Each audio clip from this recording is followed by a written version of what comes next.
মধ্যবিত্ত পরিবারে সপ্তাহে একটা দিন কিছু ভালো মন্দ রান্না করে খায়, তাও আবার হঠাৎ করে শরীর অসুস্থ হয়ে হাসপাতালে যেতে হলো।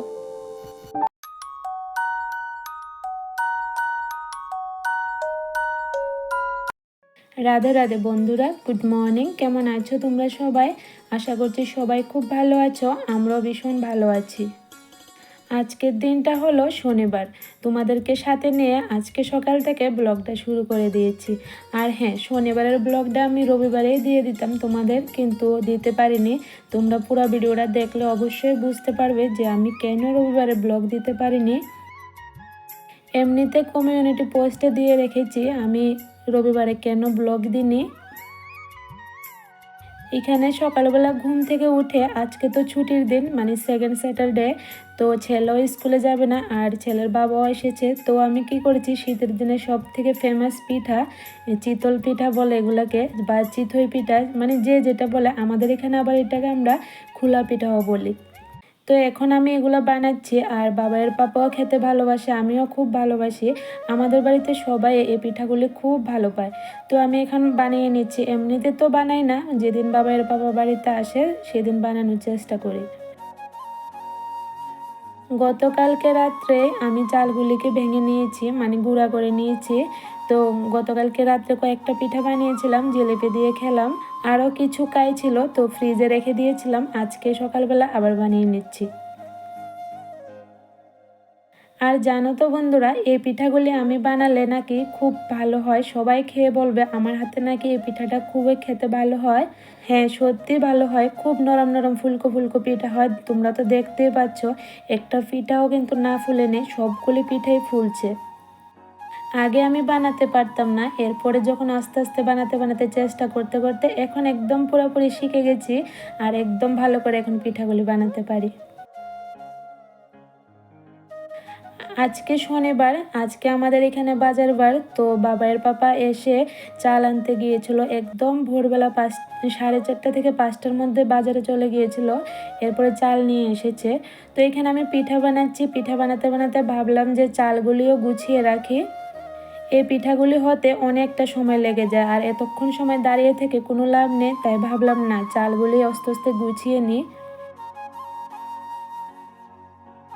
চালের বস্তাটা থেকে আমি একটা বাটি দিয়ে চালগুলি ড্রামে ভরে নিচ্ছি, কারণ এত বড় বস্তা তো কেউ আলগি দিয়ে ড্রামে ভরতে পারবে না, তাই আমি একটু একটু করে কমিয়ে নিচ্ছি। আর জানো তো বন্ধুরা, আমাদের বাড়িতে কিন্তু সব সময় এমন বস্তা নিয়ে আসে, মানে যত দিনে যাবে।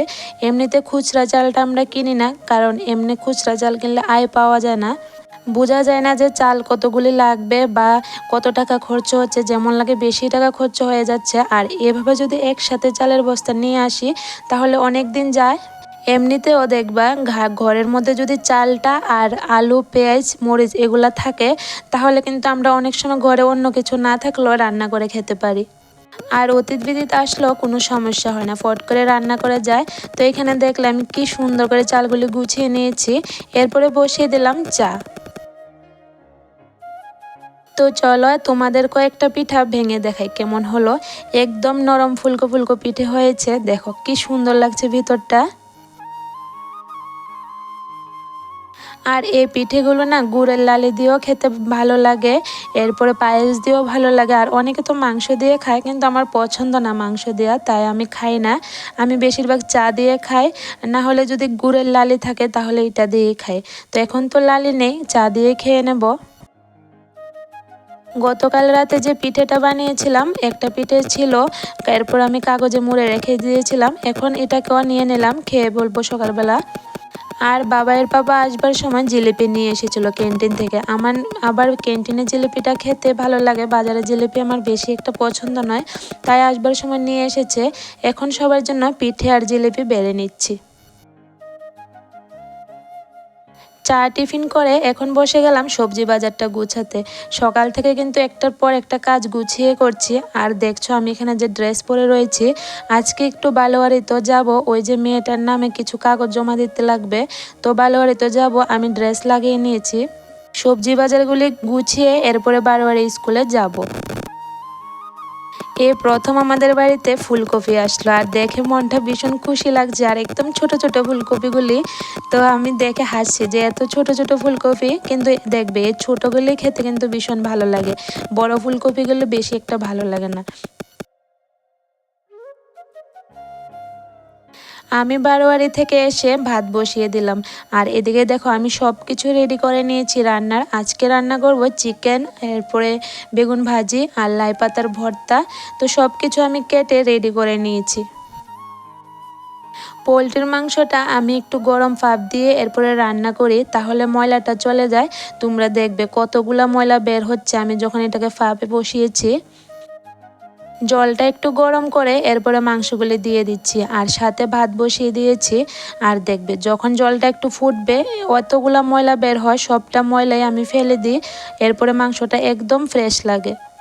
এমনিতেও পোলট্রির মাংসটা যদি একটু আমরা ভাপ দিয়ে রান্না করি তাহলে আমরা শরীরের জন্য খুবই ভালো। দেখো কতগুলা ময়লা উঠেছে, এগুলা কিন্তু সব কিছু মাংসতে থাকতো, তাই আমি সবসময় একটু ভাপ দিয়ে ময়লাগুলা ফেলে দিই। আর আজকে জানো তো বন্ধুরা কি হয়েছে আমার সাথে, আমি কিন্তু এখানে একটার পর একটা রান্না করছি, তোমরা দেখতে পারবে। আমি সব কিছু গুছিয়ে রান্না করছি, এরপরে আমার সাথে যা হলো মানে কিছু বলার নেই। হঠাৎ করে এমন অসুস্থ হয়ে পড়লাম আমি। এখানে আমি বেগুন ভাজি বসিয়ে দিয়েছি আর লাই পাতাটাও ভর্তা করে নেব।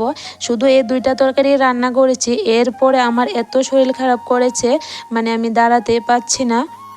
এরপরে বাবাইয়ের পাপা তাড়াতাড়ি করে আমাকে হাসপাতালে নিয়ে গিয়েছিল, আর ওখানে নিয়ে গেছিলো, ওখানেও আমার অনেক শরীর খারাপ হয়ে গেছে, মানে একদম অসুস্থ হয়ে গেছি। তারপরে তাড়াতাড়ি করে ডাক্তার দেখে বলছে ভর্তি হতে লাগবে, কিন্তু ভর্তি তো হতে পারবো না, কারণ বাচ্চা আছে বাড়িতে আর ছেলেটার কাছে মেয়েটাকে দিয়ে গেছি, তাই আর অ্যাডমিট হলাম না। কিন্তু ওরা অনেকবার জোর করেছিল অ্যাডমিট হওয়ার জন্য, আমি বললাম না বাচ্চাকে নিয়ে পারবো না, তো আর অ্যাডমিট হয়নি। ওরা আমাকে তখন একটা বেডে শুয়ে ওষুধ দিল, ইঞ্জেকশন করলো, এরপরে একটু কমেছে। আজকে আমার কি হয়েছে এটাও বলি তোমাদের সাথে। আমি এদিকে রান্না করছি, হঠাৎ করে আমার পেটে এত ব্যথা করছে, মানে আমি দাঁড়াতে পারছি না, এত ব্যথা করছে। এখানে আমার বেগুন ভাজাটা হয়ে গেছে, এখন লাই পাতাটা ভর্তা বসিয়ে দিয়েছি, এটা হয়ে যাচ্ছে। আর সাথে বসলাম চা, বাবা এর টিউশন স্যার এসেছে, তো স্যারের জন্য চা টিফিন দিয়ে দিচ্ছি। এখানে দেখো বন্ধুরা আমি কিন্তু হসপিটালে চলে এলাম, আর দেখো আমাকে বেডে শুয়ে ইঞ্জেকশন দিল, এরপরে গিয়ে একটু কমেছে পেটের ব্যথা, কিন্তু এত ব্যথা করছিল আমার তো কান্নাই থামছে না, এত কান্না করছি। তো এখন একটু কমেছে, তাই ভাবলাম তোমাদের সাথেও একটু শেয়ার করি। বাবাইয়ের পাপা আজকেই বাড়িতে এসেছে, আর আজকে আমার শরীর অসুস্থ হয়ে গেছে। আজকে যদি বাবাইয়ের পাপা না আসতো তাহলে আমি এ কাজে কিভাবে কি করতাম কিছু বুঝে উঠছি না। যা করে ঠাকুর ভালোর জন্যই করেন, যে আজকে বাবাইয়ের পাপা বাড়িতে এসেছে, আজকে আমার শরীর অসুস্থ হয়েছে। যাই হোক এখন একটু কমেছে, তারপরে বাড়িতে চলে এলাম। তারপরে সব বাবাইও বলছে, বাবাইয়ের পাপাও বলছে যে মাংস রান্না করতে হবে না, একটু ডাল করে নাও, কিন্তু আমার ভালো লাগছে না, আমি খাবো না তো কি হয়েছে, ওদের জন্য রান্না করে নিই। আর সব কিছু তো আমি রেডি করে রেখেছি, এখন শুধু রান্নাটা বসিয়ে দেব। তো চলো আমি এদিকে মাংসটা রান্না করতে থাকি, ততক্ষণ অবধি তোমাদের সাথেও কিছু কথা বলি। তো বন্ধুরা আমি এই কথা কেন বললাম যে মধ্যবিত্ত পরিবারে সপ্তাহে একটা দিন কিছু ভালো মন্দ রান্না করে খায়, তাও আবার হঠাৎ করে আমাকে হাসপাতালে যেতে হলো, মানে অসুস্থ হয়ে পড়লাম। হ্যাঁ গো বন্ধুরা, আমরা কিন্তু এমনিতে মাংস এনে খাই না, যেদিন বাবাইয়ের পাপা সপ্তাহে একদিন আসে ওই দিনে আমরা মাংসটা আনি, তারপরে খাই। তো আজকে এসেছে সকালবেলা বাবার বাবা, আর আজকে মাংস নিয়ে আসলো, তো এখন আমি সব কিছু দিয়ে রান্না করে খাবো, আনন্দ ফুর্তি করবো, তা না করে হঠাৎ করে শরীরটা অসুস্থ হয়ে গেল, তাই মনটাও ভীষণ খারাপ হয়ে গেছে। আর ঘরে একটা ভালো কিছু রান্না করলে সবাই যদি খেতে না পারে দেখবে মনটা একদম ভালো লাগে না। তো আমি খেতে পারলাম না, ওদের মনটা একদম খারাপ ছিল, আমাকে বারবার বলছে রান্না করতে হবে না, তুমি শুয়ে থাকো, কিন্তু আমি ওদের জন্য রান্না করেছি, আমি তো খেলাম না, কারণ আমার খেলে আরও বেশি শরীর খারাপ করে নেবে, তাই আমি আর খাইনি। তাই বললাম তোমাদের যে মধ্যবিত্ত পরিবারে সপ্তাহে একটা দিন ভালো কিছু রান্না করি, আর ওই দিন যদি শরীর অসুস্থ হয়ে পড়ে তাহলে দিনটা কিভাবে কাটে বলো। এখানে মাংসটা আমি রান্না করে নিয়েছি। আজকে মাংসতে আমি মূলো দিয়েছি, মূলো দিয়ে মাংস রান্না করছি এই প্রথম, মানে এই বছরে এই প্রথম রান্না করছি। এমনিতে তো আমি রান্না করি প্রত্যেক বছরে। তো এখন মাংসটা ভালোভাবে কষিয়ে এরপরে ঝোল দিয়ে দিয়েছি। আজকের মাংসটা একদম কষা কষা করে রান্না করব, বেশি একটা ঝোল দিব না। ছেলেও বলছে একদম কষা কষা করে খাবে। এদিকে মাংসটার মধ্যে ঝোল দিয়ে এরপর আমি সবজিগুলি গুছিয়ে নিয়েছি। সকালে তো গুছাতে পারিনি, আর হাসপাতাল থেকে এসে আবার স্নান করেছি, মাথা টাথা ধুয়ে স্নান করে এখন রান্নাঘরে আসলাম। আর আমার ভীষণ ঠান্ডা লাগছে, কারণ অনেকটা দেরি হয়ে গেছে, প্রায় 4টা বেজে গেছে। এখানে মাংসটা হয়ে গেছে, একদম কষা কষা করেছি, ঝোল দিয়ে মানে ঝোল তো দিয়েছি, মানে ঝোলটা শুকিয়ে নিয়েছি। তো একদম কষা কষা করে রান্না করেছি। তো চলো এখন বাইরে যাওয়া যাক, বাইরেও কাজ পড়ে রয়েছে। সকালবেলা যেহেতু শরীর ভালো ছিল, তাই অনেকগুলো কাপড় ভিজিয়েছিলাম, ছেলের স্কুলের ড্রেস, মেয়েটার ড্রেস ধুয়ে দেব বলে। কিন্তু এরপরেও তো শরীর অসুস্থ হওয়াতে আর একটা কাজও আমি করতে পারলাম না। এখন প্রায় 4টা বেজে গেছে, এখন আমি কাপড়গুলি ধুয়ে দিচ্ছি, একটা কাপড়ও শুকায়নি। আর বাবাইয়ের পাপা ওরাও এখন অবধি স্নান করেনি, ওরাও একটু কাজ করছে আমার সবজি বাগানে।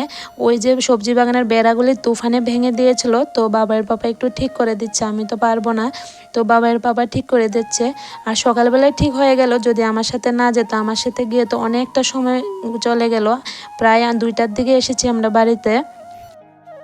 স্নান করে মাথার চুলগুলি গামছা দিয়ে বেঁধে রেখেছি, আর খুলিনি, কারণ চুলগুলি একদম ভিজে আর মুছবার একদম টাইম নেই। আমি তাড়াহুড়ো করে মেয়েকে খাইয়ে রান্নাটা বসিয়েছি। এদিকে আমার কাপড়গুলো ধোয়া হয়ে গেছে, এখন রোদে দিয়ে দেবো। রৌদ্র তো নেই, এমনিতে দিয়ে রাখবো, জলটা সরলে এরপরে বারান্দাতে মেলে দেব। তো বন্ধুরা, আজকের ব্লগটা তোমাদের কাছে কেমন লাগলো অবশ্যই জানিও। আর একটু হলেও যদি ভালো লাগে তাহলে একটা লাইক, কমেন্ট, শেয়ার করে দিও। আর চ্যানেলটাকে সাবস্ক্রাইব করে আমার পাশে থেকো। তোমাদের সাপোর্ট আর ভালোবাসায় আমি এগোতে পারবো। তো প্লিজ বন্ধুরা, আমার চ্যানেলটাকে সাবস্ক্রাইব করে আমার পাশে থেকো। তো চলো আজকের ব্লগটা এখানে শেষ করে নিই।